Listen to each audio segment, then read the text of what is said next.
नमस्कार, आपका हार्दिक स्वागत और अभिनंदन है। मित्रों, कुछ दिनों पहले एक मैंने वीडियो बनाया था पाप कर्तरी दोष के ऊपर। वो वीडियो आपने बहुत पसंद किया है और उस वीडियो में मैंने ये बताया है कि पाप कर्तरी दोष यदि जन्म कुंडली में होता है तो किस प्रकार से अशुभ परिस्थितियों का व्यक्ति को सामना करना पड़ता है।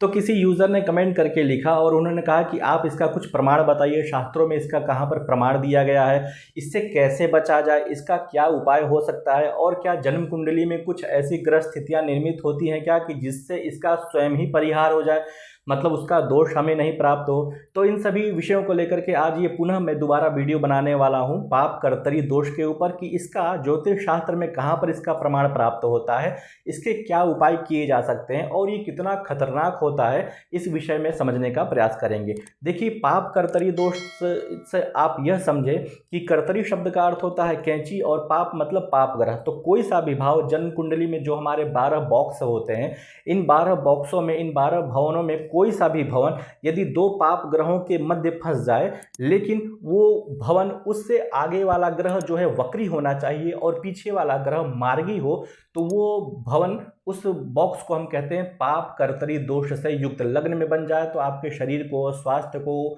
आपको परेशान करेगा। पंचम भाव में हो जाए तो संतान से संबंधित कष्ट को उत्पन्न करेगा। सप्तम भाव में हो जाए तो दाम्पत्य जीवन अच्छा नहीं रहने देगा। दशम स्थान में हो जाए तो आपके कैरियर को नुकसान पहुंचाएगा, आपके कैरियर को समाप्त कर दे देगा। तो जिस भी भाव में ये पाप कर्तरी दोष बनता है, उस भाव से संबंधित आपको कष्ट अत्यंत प्राप्त होंगे, दुख अत्यंत प्राप्त होगा, क्योंकि वो उस भाव को आपको काट देगा, दो भागों में विभक्त करके रख देगा। मुहूर्त शास्त्र के अनुसार भी पाप कर्तरी दोष देखते हैं और होरा शास्त्र के अनुसार भी पाप कर्तरी दोष को अत्यंत महत्वपूर्ण माना जाता है। तो इसके लिए शर्त यही है कि दो पाप ग्रह के बीच में तो संबंधित भाव हो, लेकिन उससे अगले वाला भाव में गया हुआ ग्रह वक्री होना चाहिए और पिछले वाले भाव में गया हुआ ग्रह आपका मार्गी होना चाहिए, तो ही उस भाव को वो काटेगा। तो ये होता है पाप कर्तरी दोष का लक्षण और अत्यंत सूक्ष्म में भी यही स्थिति होती है। मतलब सूक्ष्म पाप कर्तरी दोष हम देखेंगे तो नौमांश कुंडली में भी ठीक यही स्थिति होनी चाहिए, तो भी वो पाप कर्तरी दोष होता है। तो अब इसका प्रमाण कहाँ पर मिलता है, मतलब पाप कर्तरी दोष का फल क्या है, अच्छा है, अशुभ है, शुभ है। देखिए, शुभ पाप कर्तरी भी बनता है, लेकिन शुभ पाप कर्तरी उतना दोषप्रद नहीं होता है जितना अशुभ या पाप ग्रहों का जो दोष होता है वो होता है। तो इसका प्रमाण कहाँ पर मिलता है, तो आप देखेंगे ये मुहूर्त चिंतामणि ग्रंथ है। इस मुहूर्त चिंतामणि ग्रंथ के विवाह प्रकरण के 44वें श्लोक में इस बात का वर्णन मिलता है कि पाप कर्तरी दोष हम देखे कैसे। जैसे उन्होंने पूछा था कि आप इसका प्रमाण बताइए, तो आप मुहूर्त चिंतामणि के विवाह प्रकरण के 44वें श्लोक में जाएंगे तो वहाँ पर आपको इस बात का प्रमाण मिलेगा। तो आचार्य वहाँ पर क्या कहते हैं, रामदेवज्ञ कहते हैं कि लग्नात् पापा वृज्व नृजु व्ययार्थस्तौ यदा ददा कर्तरी नाम सागया मृत्यु दारिद्र्य शोकदा। देखिए कितना ये अशुभ योग माना जाता है। तो आचार्य स्वयं कहते हैं कि मृत्यु को देने वाला, दरिद्रता को देने वाला और शोक को देने वाला होगा। मतलब दुख को, परेशानियों को, कष्ट को, जीवन में उथल पुथल मचा करके रख देगा जन्म कुंडली में यदि कर्तरी दोष लगा हुआ है। तो बस उन्होंने शर्त बता दी कि जिस भी भाव का आपका विचार करना है ना, तो उस भाव से अगला वाला भाव में गया हुआ पाप ग्रह वक्री होना चाहिए और पूर्व वाले भाव में गया हुआ ग्रह मार्गी होना चाहिए, तो आपका वो होगा पाप कर्तरी दोष। तो इससे शुभ कर्तरी दोष नहीं समझना चाहिए। शुभ कर्तरी इसलिए अच्छा कहा जाता है, जैसे मान लीजिए पाप कर्तरी दोष इसलिए अशुभ माना जाता है कि मान लीजिए आपका घर है और आपके घर के दाहिने भाग में कोई पड़ोसी है, लेकिन वो दुष्ट प्रकृति वाला है, और आपके घर के ठीक बाएं भाग में जो पड़ोसी है वो भी दुष्ट प्रकृति वाला है।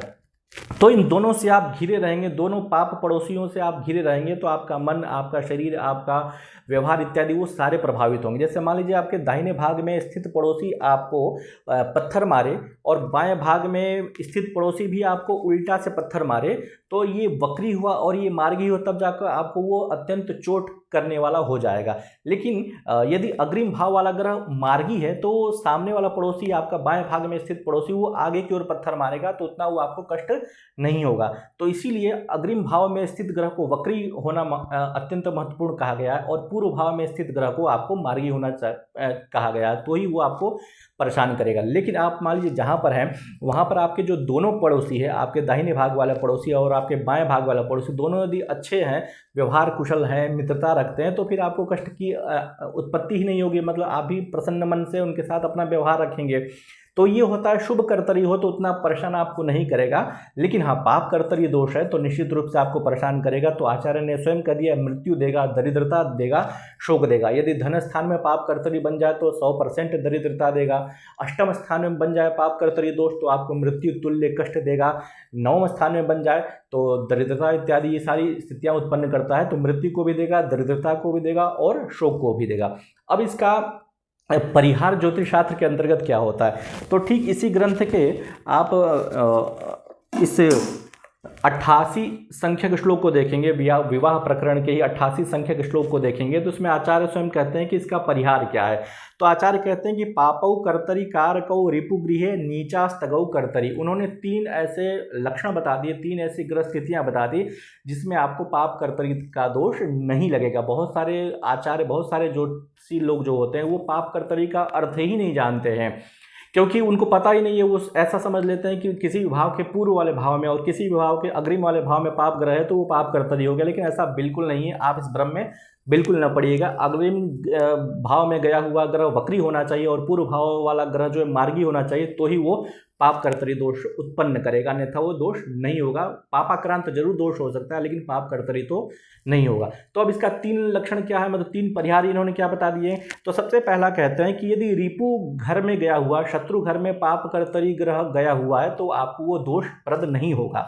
दूसरा उन्होंने बता दिया कि यदि पाप कर्तरी उत्पन्न करने वाला दोष नीच राशि में हो तो भी वो दोष आपको उत्पन्न नहीं करेगा। और तीसरा लक्षण उन्होंने बता दिया कि यदि पाप कर्तरी निर्माण करने वाला ग्रह यदि अस्त है, मतलब सूर्य के कालांशवश वो अस्त हो गया है, तो इन परिस्थितियों में आपको पाप कर्तरी दोष से भयभीत होने की बिल्कुल भी आवश्यकता नहीं है। मतलब पहला कंडीशन बता दिया कि वो शत्रु घर में हो, दूसरा उन्होंने बता दिया नीच राशि में हो, और तीसरा उन्होंने बता दिया कि अस्त स्थान में गया हुआ हो, मतलब सूर्य के कालांशवश वो अस्त हो गया हो।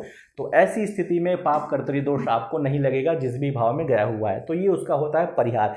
अब मान लीजिए आपकी जन्म कुंडली में पाप कर्तरी दोष बन गया है और परिहार भी नहीं उपस्थित हो पा रहा है, तो ऐसे में हम क्या करें। तो देखिए ऐसे में जिन 2 पाप ग्रहों के कारण आपको पाप कर्तरी दोष बन रहा है ना, तो उन दोनों को आपको शांत करने की चेष्टा करनी चाहिए। जैसे मान लीजिए आपके जो 2 पड़ोसी हैं वो अत्यंत दुष्ट प्रकृति के हैं, तो उनको शांत करने के लिए उनका उपाय करना चाहिए, उनको कहीं से प्रेशर दिलवाना चाहिए जिससे वो अपने दुष्ट प्रकृति को वो अपने कम करें और आपको प्रताड़ित न करें। तो ठीक वैसे ही उन दोनों पाप ग्रहों को शांत करने के लिए, उनके पावर को कम करने के लिए उपाय की आवश्यकता होती है। मतलब कुछ उस ग्रह से संबंधित जो तांत्रिक मंत्र होते हैं, वैदिक मंत्र होते हैं, पौराणिक मंत्र होते हैं, उन मंत्रों का जाप कराना चाहिए। जो एक पुरस्चरण होता है उस पुरस्चरण का जाप कराना चाहिए। मंगल से यदि बन रहा हो, शनि से बन रहा हो, तो इन दोनों का उपाय कराना चाहिए। तांत्रिक, वैदिक, पौराणिक इत्यादि जो मंत्र होते हैं उन मंत्रों से उनका जाप करना चाहिए, तो जाकर के वे पाप कर्तरी दोष आपका शमन होता है। तो आपको ये वीडियो कैसा लगा पाप कर्तरी दोष के ऊपर, आप अपने विचार जो है कमेंट बॉक्स में जरूर सूचित कीजिएगा। नमस्कार।